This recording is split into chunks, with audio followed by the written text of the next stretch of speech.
IAS officer बनने के लिए क्लास 10th में कितने % मार्क होने चाहिए? अगर आपका भी सपना है आईएएस ऑफिसर बनने का और आप भी क्लास 10th में एग्ज़ाम दिया है या फिर अभी आप क्लास 10th में एग्ज़ाम देंगे फ्यूचर में, लेकिन आपके मन में यह सवाल आ रहा है कि क्लास 10th में एग्ज़ाम में कितने % मार्क होने चाहिए। अगर आपका सपना है आईएएस ऑफिसर बनने का, आज की वीडियो में हम लोग यही बात जानेंगे। इसके साथ हम यह भी जानेंगे कि कौन से सब्जेक्ट से पढ़ाई करनी होगी, कितनी क्लास तक पढ़ाई करनी होगी और किस तरीके से आप आईएएस बन सकते हैं। सारी बातें आज की वीडियो में हम लोग जानेंगे। तो अगर आप भी जानना चाहते हैं तो आप इस वीडियो को पूरा अंत तक जरूर देखिएगा। तो हेलो दोस्तों, मेरा नाम है अंश पाठक, आप देख रहे हैं यूट्यूब चैनल अंश स्टडी वाला। तो चलिए बिना टाइम वेस्ट किए वीडियो को स्टार्ट करते हैं। एग्ज़ाम के परसेंटेज के बारे में सोच रहे हैं 10th बोर्ड के, तो मैं आपको बताना चाहूँगा कि अगर आपको आईएएस ऑफिसर बनना है तो क्लास 10th का जो बोर्ड एग्ज़ाम है वह ज़्यादा मैटर नहीं करता। सबसे ज़्यादा मैटर करता है कि आपकी प्रिपरेशन और आपकी क्या क्वालिफ़िकेशन होनी चाहिए, यह भी बहुत ज़्यादा मैटर करता है। तो अगर हम लोग क्लास 10th के बोर्ड के एग्ज़ाम की बात करें लें तो इसमें परसेंटेज आपकी या तो 80 पर या 50 या 70%,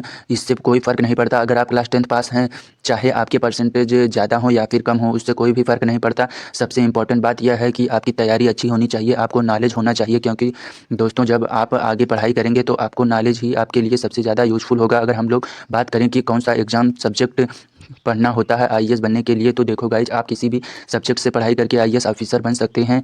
अगर आपको आईएएस बनना है तो दोस्तों आपको सारे फील्ड में के नॉलेज होना ज़रूरी है, क्योंकि जो आईएएस का एग्ज़ाम होता है वो इंडिया का टफेस्ट एग्ज़ाम माना जाता है। उसके पीछे का रीज़न यह है कि दोस्तों उसमें आपके सारे फील्ड से रिलेटेड कुछ ना कुछ क्वेश्चन ज़रूर आते हैं, इसलिए आपको सारी चीज़ों के बारे में नॉलेज होना चाहिए। जो भी दुनिया में देश में चल रहा है उसके बारे में आपको नॉलेज होना चाहिए, करंट अफेयर से रिलेटेड चीज़ें आपको पता होनी चाहिए। अब हम लोग जान लेते हैं कि कितने क्लास तक पढ़ाई करनी पड़ेगी, यानी कि क्वालिफिकेशन क्या होनी चाहिए। तो देखो गाइज, आपकी क्वालिफिकेशन ग्रेजुएशन होनी चाहिए। सबसे पहले आपको अपना क्लास 10 पास करना है, फिर क्लास 12 पास करना है।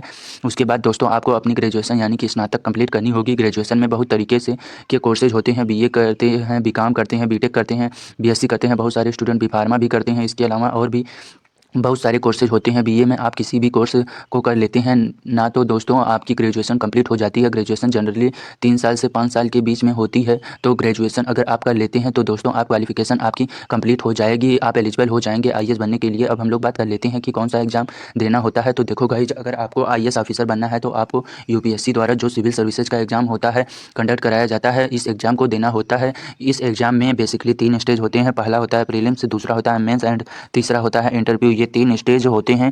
इन तीनों को क्लियर करने के बाद ही आप आईएएस ऑफिसर बन सकते हैं। इन तीनों एग्जाम को क्लियर करने के बाद ही आप फाइनल मेरिट लिस्ट आपकी बनती है। फाइनल मेरिट लिस्ट में अगर आपका रैंक अच्छी आती है, अगर आप टॉप 100 में आते हैं, तभी दोस्तों आपका आईएएस बनने का सपना पूरा हो पाएगा। तो यह पूरा प्रोसेस था आईएएस बनने का। आई होप दोस्तों कि अब आपको समझ में आ गया होगा कि कितने परसेंटेज मार्क होने चाहिए, कौन सा सब्जेक्ट लेना चाहिए और क्या क्वालिफिकेशन होनी चाहिए। आपके जो एकेडमिक के मार्क हैं वो ज़्यादा मैटर नहीं करते, बस आपकी प्रिपरेशन और आपके पास अच्छी नॉलेज होनी चाहिए, तभी आप आईएएस बन सकते हैं। हाँ, हालांकि मैंने आईएएस के ऊपर पूरे डिटेल में वीडियो बनाई है कि किस तरीके से क्वेश्चन पूछे जाते हैं, क्या पैटर्न होता है, कितने नंबर के होते हैं, कितना टाइम मिलता है एग्जाम में। ये सारी चीज़ें अगर आप जानना चाहते हैं तो दोस्तों आप हमारी वीडियोज़ को देखिएगा, जिसका लिंक आपको डिस्क्रिप्शन कमेंट बॉक्स में पिन कर दूंगा। तो उम्मीद करते हैं अब आपको समझ में आ गया होगा। अगर आपको यह वीडियो पसंद आई तो वीडियो को लाइक कीजिए और कमेंट में यह भी बताइए कि आपके पास क्लास 10th में कितने परसेंटेज मार्क हैं, या फिर अभी आपने जिस क्लास का एग्ज़ाम दिया है उसमें कितने परसेंटेज मार्क्स बने थे। आप इस वीडियो को शेयर करना ना भूलें। मिलते हैं आपसे अगले वीडियो में। Thanks for watching.